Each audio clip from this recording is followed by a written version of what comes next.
एक तो पुरानी बॉडीज़ जो होती है ना उसको थोड़ा सा मुश्किल होता है। इसलिए मुश्किल नहीं होता कि वो यानी कि पुरानी है, उसमें स्मेल आ रही है, लोग उसको हाथ नहीं लगा रहे हैं या उससे भाग रहे हैं, उसको हम कैसे समेटें। नहीं नहीं, ये तो हमारा जो है ना अव्वलीन काम है, यही मकसद यही है हमारा इस काम का। इंसानियत की खिदमत ही यही है असल में। इधर ही हो बेटा।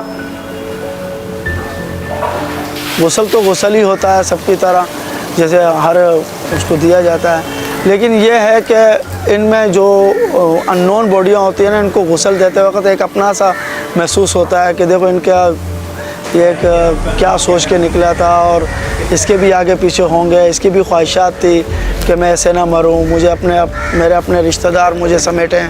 लेकिन वो अब जब हमारी सर्द खाने में होता है तो उसको जब गुस्ल दे रहे होते हैं तो ये फीलिंग का एहसास होता है।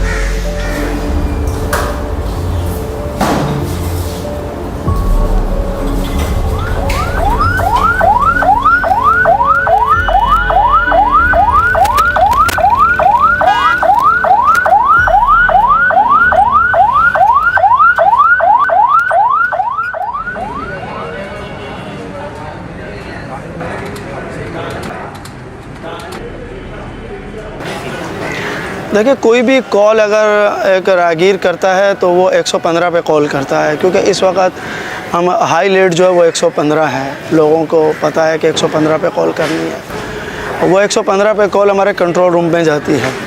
कंट्रोल रूम उसकी पूरी एंट्री लेता है, लोकेशन लेता है, फिर कॉल करने वाले को का नंबर आ जाता है। फिर वो जिस एरिया की कॉल होती है उस एरिया के सेंटर को फॉरवर्ड होती है। जो सेंटर उस गाड़ी को फॉरवर्ड करता है जो गाड़ी उस पॉइंट के बिल्कुल करीब है जहाँ पे ये वाक़या या लाश पड़ी है या कोई भी मामला है। तो वहाँ पर ये कॉल ट्रांसफ़र हो गई सेंटर पे। सेंटर ने ड्राइवर को मूव की, ड्राइवर स्पॉट पे पहुँच गया। वहाँ पहुँचने के बाद पता चला भाई एक अननोन बॉडी फुटपाथ पे पड़ी है या इधर झाड़ियों में पड़ी है, किसी भी चीज़ में पड़ी है। तो वो देखेगा कि भाई हाँ भाई एक्सपायर है, बंदा बेहोश नहीं है। पहुँचते ही पहले तो ड्राइवर को ये चेक करना होता है कि वाकई ये मर चुका है या ज़िंदा है। स्टेशन 262626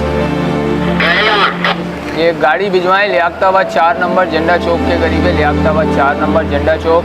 ये नामालूम डेड बॉडी है, नामालूम डेड बॉडी। ये गाड़ी करीबी कोई भिजवा के उनको मूव करवाएं और रवाना करें गाड़ी के।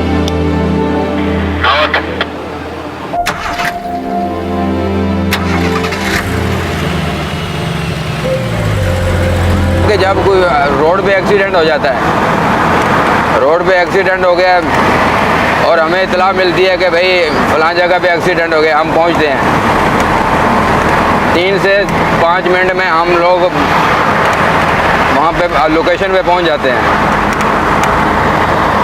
अगर कोई मतलब है ज़ख्मी है तो उसको अस्पताल पहुँचाना होता है। अगर कोई डेड बॉडी हो गई है तो उसको भी अस्पताल से फिर हम लोग अपने सर्द खाने ले जाते हैं। ट्रैफिक की वजह से बंदे मर जाते हैं, बंदे मर जाते हैं सिर्फ ट्रैफिक बंद होने की वजह से। ये अभी मतलब इधर सिग्नल नहीं है, अभी इधर सिग्नल नहीं है, खड़ा है पुलिस वाला खड़ा है, वो अपने टाइम से ही छोड़ेगा जब तक वो ट्रैफिक गुजर नहीं जाएगी। उसको ये नहीं मतलब है, एहसास ही नहीं होता इन लोगों को कि एम्बुलेंस आ रही है, इनको निकालें हम लोग। इनको कोई फिक्र ही नहीं है किसी चीज़ की। तो फिर मतलब है कि बंदा तो रास्ते में ही एक्सपायर हो जाता है।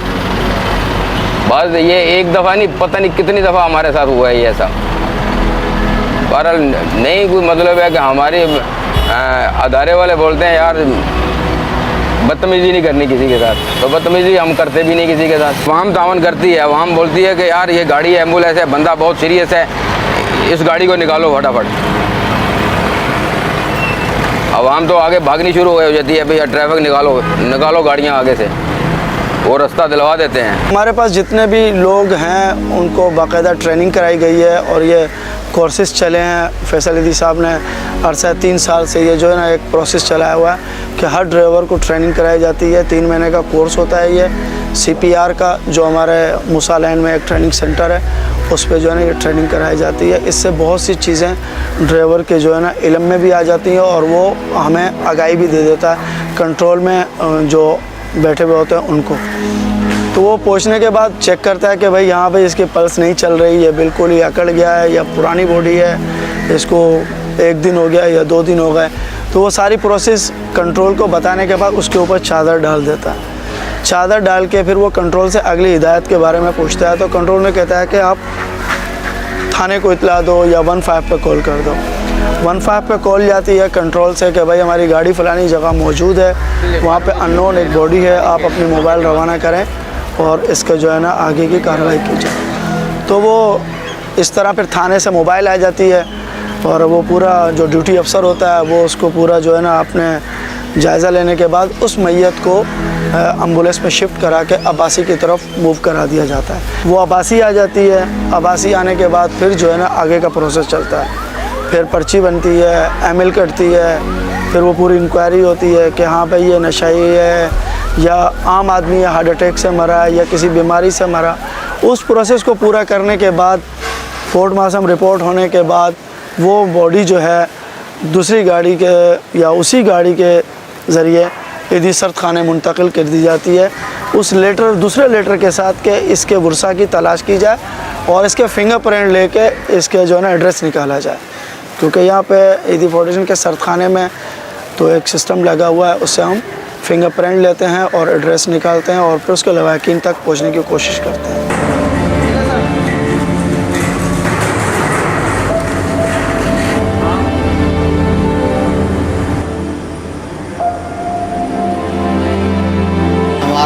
प्रोसेस ये है कि हमारा यहाँ पे शनाख्त प्रोजेक्ट है जो CPLC की तरफ से, हम उसके वर्कर हैं।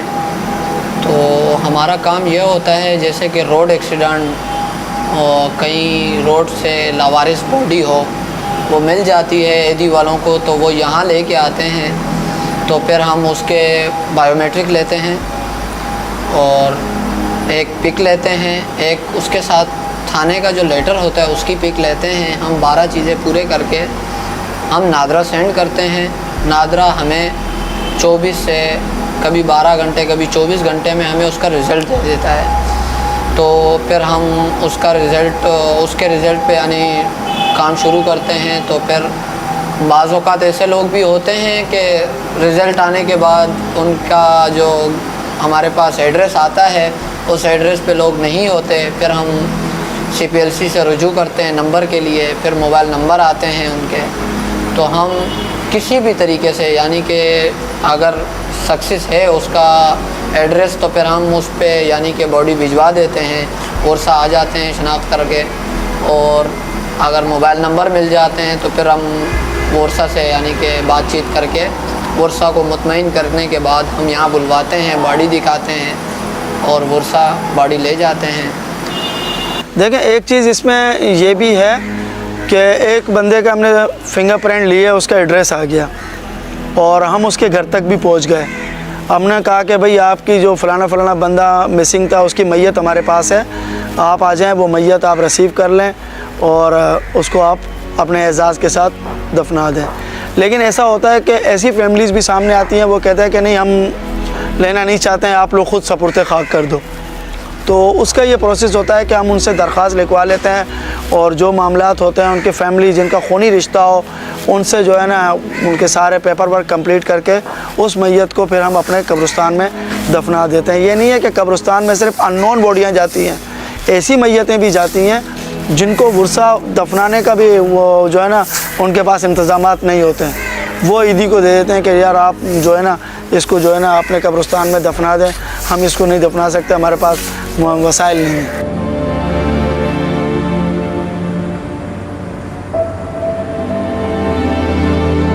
हाँ, यहाँ मैंने 4 से 5 सालों में ये देखा है कि ख़राब तर बॉडी आती है, फिर वर्सा भी आते हैं।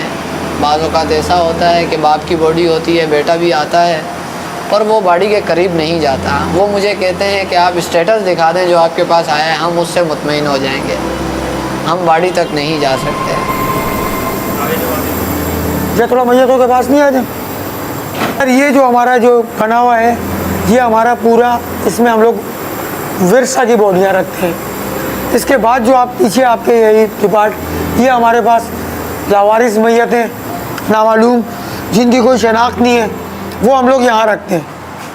कोई लोग ढूंढने जैसे आते हैं तो उनको हम यहाँ लेकर आके उनके चेहरे वगैरह दिखाते हैं कि भाई अपनी बंदे को पहचान लो।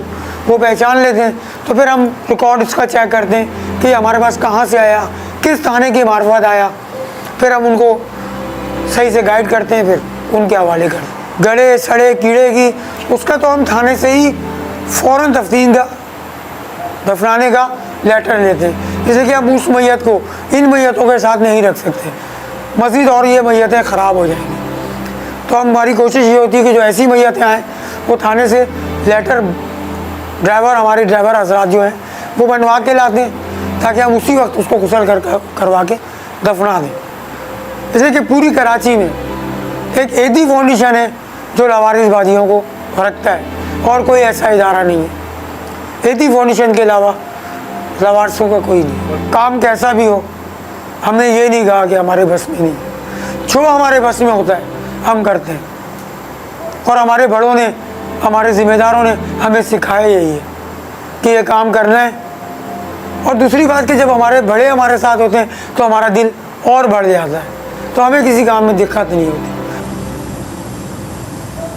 इसमें यह है कि अगर बॉडी ताज़ी है, यानी कि मुराद ताज़ी से मुराद ये है कि उसको किसी चीज़ ने डैमेज नहीं किया है। जैसे बाज़ औक़ात जंगल में एक बंदा मर गया, जानवरों ने उसको डैमेज कर दिया, काट लिया, तो वो तो जो है ना वो उसमें स्मेल पैदा हो जाती है, उसको फिर ज़्यादा देर हम नहीं रख सकते। हाँ बिल्कुल सही है, सलामत है, तो हम उसको 20-25 दिन सर्दखाने में रख लेते हैं। अगर रिपोर्ट, हालांकि 48 घंटे में फिंगरप्रिंट की रिपोर्ट आ जाती है।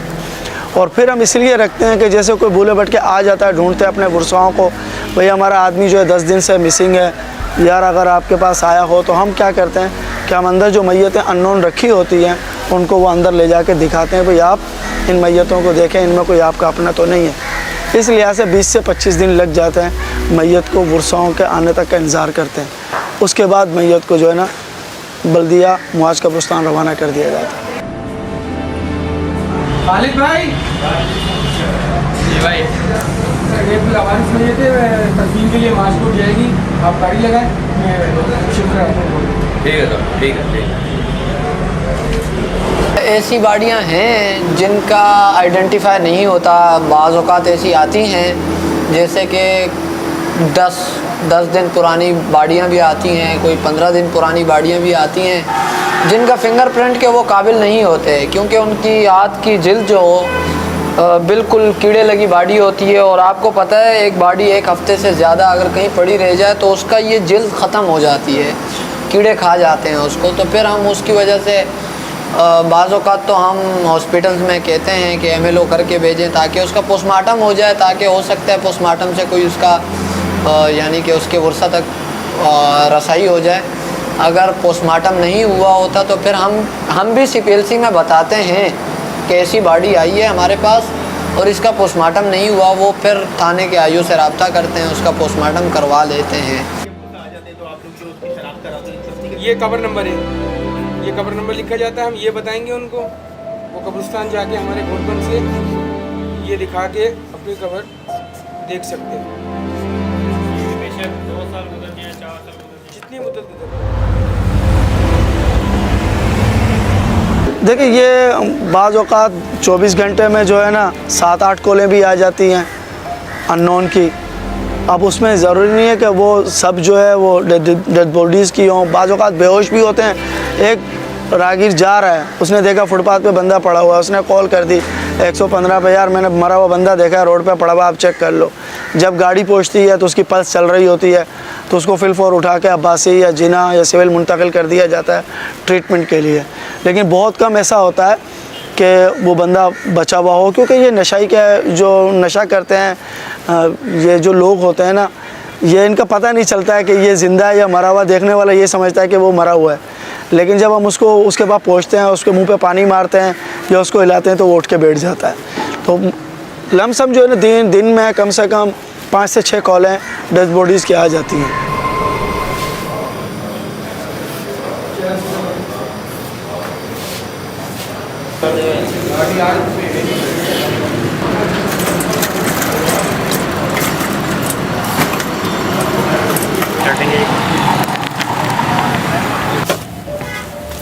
अच्छा जी। वहाँ रख दे ये तो वहाँ कहाँ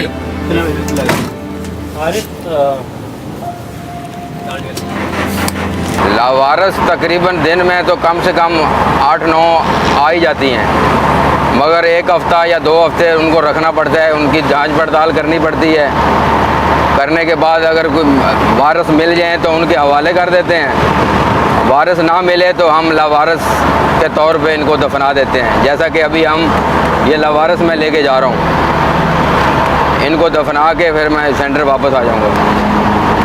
तो CPLC के पास 11 से 12 2011 या 12 का भी डेटा है, क्योंकि मेरे यहाँ आए हुए 4 से 4.5 साल हो गए ऐसे केसेस आए हैं जो कि 2012 से लापता था बंदा और उसकी NIC नहीं बनी हुई थी। फिर हमने उनको तस्वीरों से शनाख्त करवाई, तो फिर हमारे पास CPLC का जो मेन ब्रांच है उधर हम लोग ले गए उनको, तो वहाँ पे उन लोगों ने डेटा दिखाया उनको, तो वहाँ से शनाख्त हो गई, तस्वीरों से उसकी शनाख्त हो गई। हमने उनके बाकायदा कबर नंबर का हर चीज़ का हमने इंतज़ामात किए उनको निकाल के।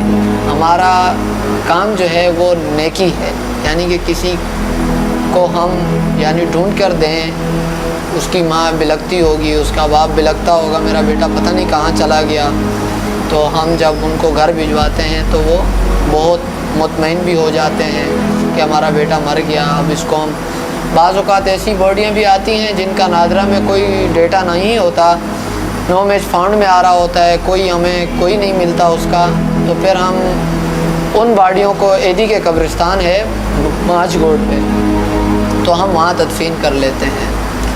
बाकायदा यहाँ गुस्ल का सारा एहतमाम है, उसका जनाजा होता है, उसको फिर हम अमानतन अपने ही एडी के ही कब्रिस्तान में तदफीन कर देते हैं। देखें, गुस्ल तो गुस्ल ही होता है सबकी तरह, जैसे हर उसको दिया जाता है, लेकिन ये है कि इनमें जो अननोन बॉडियाँ होती हैं ना, इनको गुस्ल देते वक्त एक अपना सा महसूस होता है कि देखो इनका ये एक क्या सोच के निकला था और इसके भी आगे पीछे होंगे, इसकी भी ख्वाहिशात थी कि मैं ऐसे ना मरूं, मुझे मेरे अपने रिश्तेदार मुझे समेटें। लेकिन वो अब जब हमारी सर्द खाने में होता है तो उसको जब गुस्ल दे रहे होते हैं तो ये फीलिंग का एहसास होता है।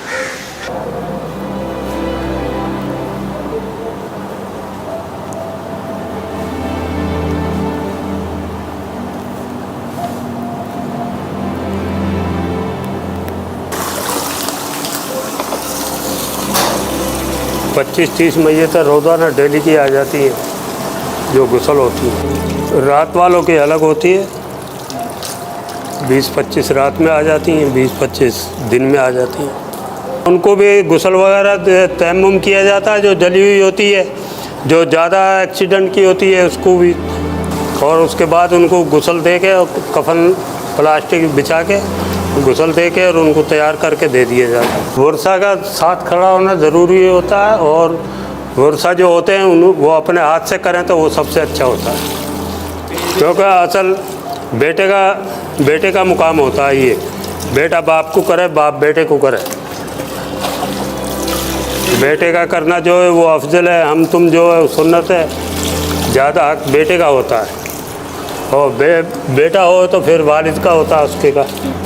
हमें कोई मुश्किलात पेश नहीं आती, कोई कैसी भी मैयत होवे हमारे को कोई मुश्किलात नहीं पेश आती है। बस ज़्यादा जो कुचली हुई आती है ना, थोड़ा सा कोशिश करके उसको जोड़ जाड़ के देना पड़ता है। बस यही है कि लावारसों को गुस्ल देते हुए थोड़ा सा हमारे को ख्वाब में कुछ अच्छी बात नज़र आ जाती है। बस खौफ ज़्यादा नहीं होते, ऐसा ही नज़र आया कभी कोई जैसे मलंग आदमी को किसी को गुस्ल दिया है, वो हमारे को रात में ख्वाब में हज करा रहा है या कहीं घुमा रहा है फिरा रहा है। बस वैसे असल बात ये होती है, गुस्ल देने के बाद तफसीन करना ज़रूरी है, जल्दी होना चाहिए।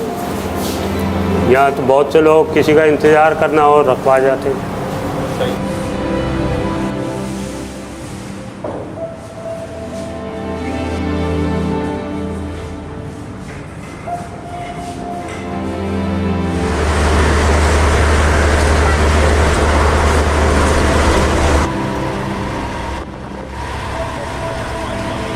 बोरी बंद लाशें हमने बहुत उठाई हैं। हमारे ऊपर से 2-2 इंची ऊपर हमारे सर से गोलियां निकली गई हैं। 2-2 इंची का फ़र्क। हम बाड़ियाँ उठा रहे हैं, लोग बाड़ियाँ उठाने ही नहीं देते थे। ऐसा वक्त भी था। घर वालों का फिर मतलब है कि ये तो रोज़ी है, हमारे बच्चों की रोज़ी है, हमारे नसीब में ये काम करना लिखा हुआ है, तो हम दूसरा काम कैसे करें।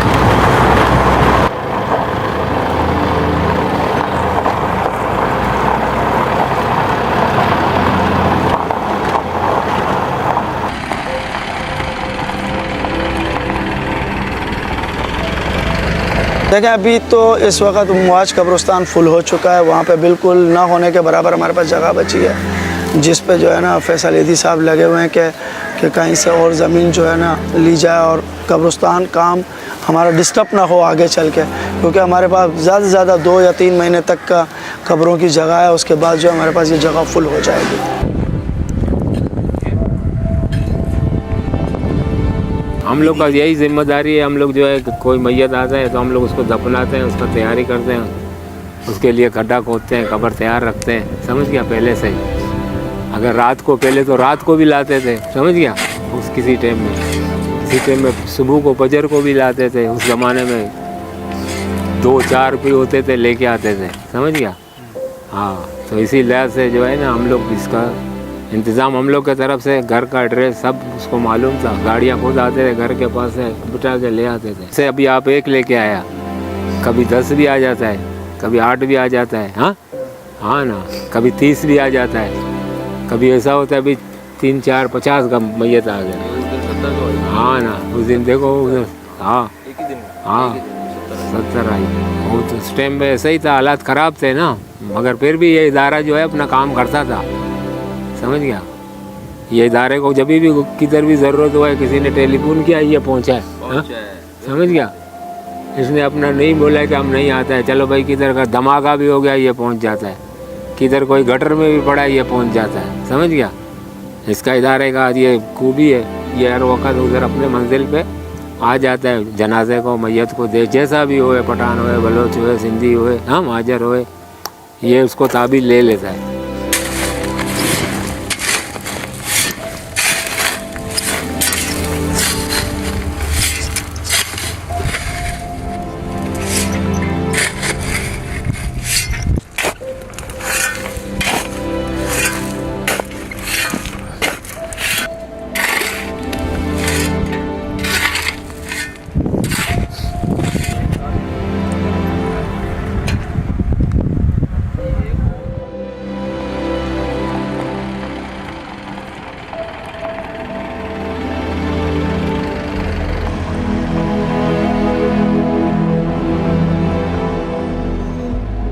सिर्फ इतना कहूँगा कि जिनको अल्लाह ने दिया हुआ है और वो हिस्ब तौफीक हैं, तो वो जो है ना कि अगर उनके जानने वाले हैं या उनके करीबी हैं, रिश्तेदार न भी हैं, अगर उनसे कोई चीज़ उनसे जुड़ी हुई है या उनके यहाँ मुलाजिम था या कोई भी था, वो अफोर्ड नहीं कर सकता, अगर उनकी डेथ हो जाती है तो उनको भी अपनों की तरह एजाज़ के साथ दफना दिया करें।